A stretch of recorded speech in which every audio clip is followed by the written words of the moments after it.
Oi pessoal, no vídeo de hoje de Geografia, nós vamos estar falando sobre tecnologia e o trabalho no setor primário. O setor primário envolve as seguintes atividades: a agricultura, a pecuária e o extrativismo. Vamos começar a falar sobre a agricultura, primeiro como que ela surgiu. Então, há muito tempo atrás, antes mesmo de começar a surgir a agricultura, as pessoas elas coletavam frutos, caçavam animais, faziam pescas nas regiões onde elas estavam localizadas. Com o tempo, esses recursos se acabavam naquela região e elas precisavam mudar para outros lugares. Essas pessoas no passado se chamavam nômades e até hoje, chamam-se. Depois, atualmente, as pessoas vivem diferente. Por quê? Depois de tudo isso, há cerca de 10 mil anos atrás, as pessoas passaram a morar em regiões que podiam plantar os seus alimentos, Começar a fazer a agricultura, as plantações, que surgiu a Revolução Agrícola. Esse processo, onde elas moraram em regiões que podiam plantar os seus alimentos, que eram locais onde ficavam próximos às margens dos rios, porque com as cheias dos rios em determinadas épocas do ano, com as chuvas aumentavam o volume dos rios, tinham as cheias, inundavam essas margens dos rios e tornavam esses solos férteis. Esse processo se chama processo de sedentarização e foi a partir daí que surgiu a agricultura, A população foi começando a criar, fazer plantações diferentes, a criar determinadas atividades, porque o grupo de pessoas também foi crescendo, Bom, e daí as pessoas começaram a encontrar outros problemas em relação ao terreno. Então, por exemplo, aí a gente vê um terreno onde ele é considerado teoricamente inadequado para o cultivo, mas as pessoas com a sua criatividade criaram o que se chama de terraceamento, que é uma prática que permite o plantio mesmo em áreas inclinadas, usando a técnica da construção de degraus, como a gente pode ver aí nessa ilustração. Essa técnica tradicional ela é muito usada no continente asiático, no Japão e no Vietnã, principalmente para o cultivo do arroz, porque lá eles têm muitos terrenos inadequados como esse daí, inclinados, Também em regiões mais secas, onde não tem-se chuva, foram criadas técnicas como a irrigação, como a gente já viu em vídeos anteriores. Então, mesmo não sendo um terreno adequado para a plantação, com o surgimento de técnicas de irrigação em lugares muito secos, onde não tem chuva, essa prática acabou desenvolvendo aí as plantações, por exemplo, aí no Nordeste, no sertão nordestino, a plantação de frutas, por exemplo, E lembrando que a irrigação atualmente usa em torno de 70% da água doce que vem de rios e lagos. Bom, trouxe tradição e inovação na agricultura. A tradição, com o tempo, essas novas ferramentas e técnicas acabaram surgindo e acabaram dividindo a agricultura de duas formas. Na agricultura tradicional, onde os agricultores plantam manualmente, como a gente pode ver na primeira ilustração, ou na agricultura moderna, onde a gente tem um exemplo aí de uso de sensores agrícolas na plantação, o uso de máquinas como tratores e outros itens afins, Então, entrando no detalhe sobre os tipos de agricultura, falando da tradicional, elas são usadas principalmente para pequenas plantações, É um modelo de agricultura familiar, onde as pessoas fazem parte dessa agricultura, trabalham na agricultura, na produção e às vezes até usada somente para o sustento, Que se chama agricultura de subsistência. Os agricultores preparam as terras por meio de aragem. O que é isso? É um processo para deixar a terra mais fofinha, para facilitar a infiltração, a absorção da água pelo solo. E tem também a queimada agrícola, que apesar de ser rápido, no final acaba trazendo alguns prejuízos para o solo, como elimina os nutrientes do solo e prejudica o crescimento das plantas. Quando a gente fala sobre agricultura moderna, aí sim a gente começa a trazer tecnologias modernas que aumentam a produtividade. Hoje a gente tem até o uso de drones que ajudam as plantações na agricultura, né? Usam máquinas e veículos autônomos como tratores, colheitadeiras, pulverizadores, justamente máquinas que servem para acelerar o preparo do solo, o plantio, a colheita. E os agricultores ainda monitoram as plantações com sistemas de satélites e sensores, como a gente já viu nos slides anteriores. Além disso, usam agrotóxicos para controlar pragas, como formigas e lagartas, que prejudicam absurdamente a lavoura, né, levando ao prejuízo dos agricultores. E tem também o uso do fertilizante, que é para acelerar o crescimento aí da plantação. Uma questão da parte agrotóxica é que eles são usados desde a década de 1960 no Brasil. E nos últimos anos houve um aumento muito grande em relação ao uso de agrotóxicos. Então, é importante que a gente tome atenção no uso dele, que apesar de eles serem muito eficientes no combate de insetos, fungos e outras pragas que prejudicam a plantação, ele tem uma desvantagem, né? Tem uma preocupação com o meio ambiente e a saúde das pessoas, porque o uso exagerado do agrotóxico acaba infiltrando, né, penetrando no solo e contaminando reservas de águas, rios e águas subterrâneas, né, que são os lençóis freáticos, que são consumidas essas águas pelos animais e também às vezes até usado na própria irrigação. Além disso, pode afetar as pessoas que consomem esses alimentos com o uso exagerado do agrotóxicos, né? E também os trabalhadores do campo, que se não usarem os trajes adequados, acabam se contaminando, levando até um risco sério da saúde. E uma vantagem, as vantagens da questão agrotóxica é que a lavoura consegue crescer sem perdas e eu consigo ter um aumento na produtividade. Bom, vamos falar um pouquinho aí também sobre o processo de desertificação.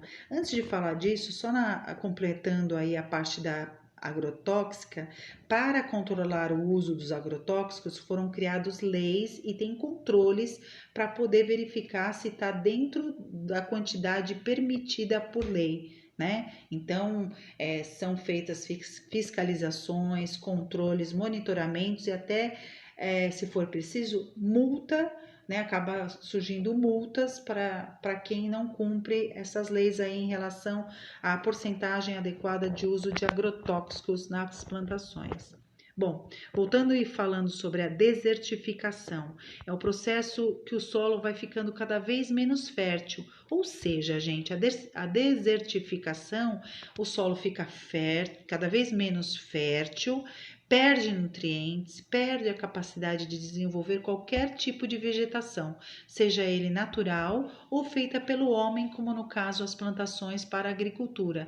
A desertificação, se eu tivesse que traduzir, é uma terra sem vida. E por que acontece isso?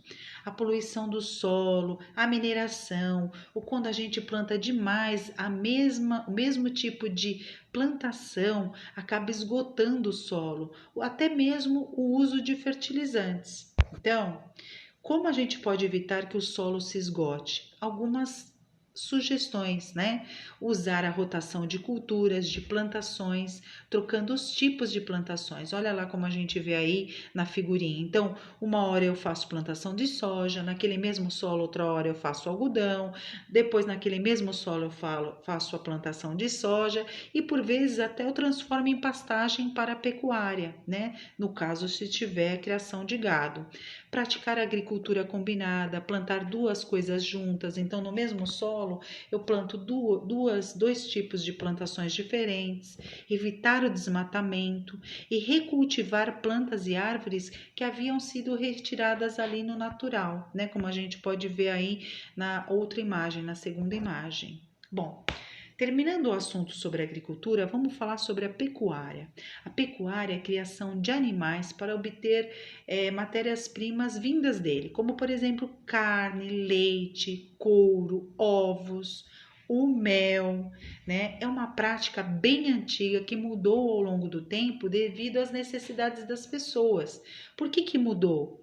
Né, e devido à necessidade das pessoas, porque a população cresceu, então teve a necessidade de modernizar isso. Por isso, hoje a gente tem dois tipos de pecuária: a pecuária intensiva e a pecuária extensiva, né? Vamos entender cada uma delas e as diferenças. Na pecuária extensiva, eu tenho a criação de gado solto, como eu estou vendo aqui na imagem, no bloquinho aí da primeira coluna. Na pecuária intensiva, eu tenho a criação de gado em espaços fechados. Olha lá como é que está a foto, o gado ali todo confinado. Na pecuária extensiva, o gado se alimenta de pasto. Olha lá como é que ele está, extensiva, né? Ele fica livre. E na intensiva, o gado se alimenta de ração, como a gente pode ver na imagem. Na extensiva, eu uso pouca tecnologia, porque o gado fica livre. Agora, na intensiva, preciso ser intensivo, né? Por quê? Porque eu tenho que ter mais produção, mais produtividade. Portanto, eu tenho que ter controle, monitoramento e desenvolvimento do animal, monitoramento do peso do animal. No caso aí, a gente está falando sobre o gado. Na pecuária extensiva, eu uso técnicas como rotação de pastos. Depois, por quê? Né? Porque vai se desgastando, pode causar desertificação do solo também, né? Então, nesse caso, como que eu faço? Então, para que ele não se desgaste o solo, depois de um determinado período de pastagem, eu posso cultivar alguns vegetais e recuperar os nutrientes daquele solo, tá? No Brasil, a pecuária extensiva é a que predomina, tá? Que é a técnica tradicional. Já na pecuária intensiva, só para lembrar, a gente usa técnicas modernas, tá? Que é esse gado confinado aí, como a gente viu.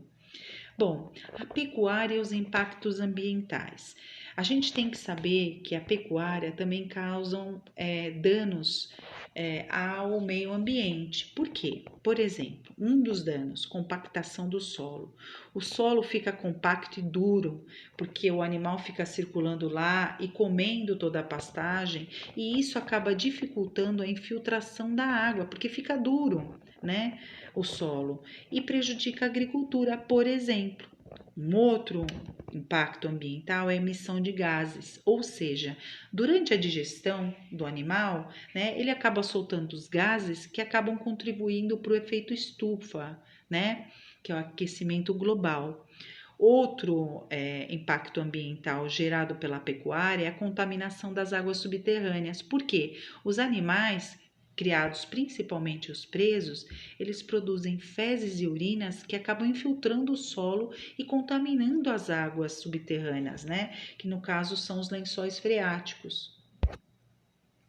Bom, agora vamos falar sobre o extrativismo. O extrativismo, ele existe já desde a época dos ancestrais, lá no passado, que a gente já tinha lá muito antes de surgir a agricultura e tudo mais, a gente já tinha o que a gente chama de caçador-coletor, ou seja, as pessoas retiravam da natureza aquilo que precisavam para sobreviver, caça, pesca. Então daí, já desde aí, já nasceu-se já o que se chama de extrativismo.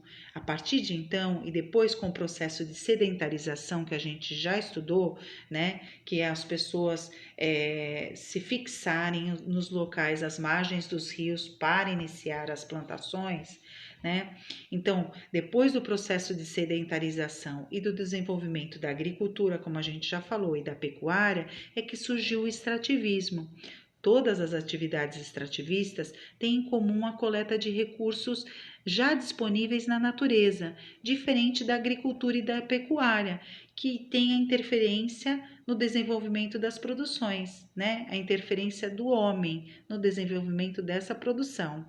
Então, eu tenho extração de madeira, de petróleo, garimpo de metais. Vamos estar falando um pouquinho sobre os tipos de extrativismo.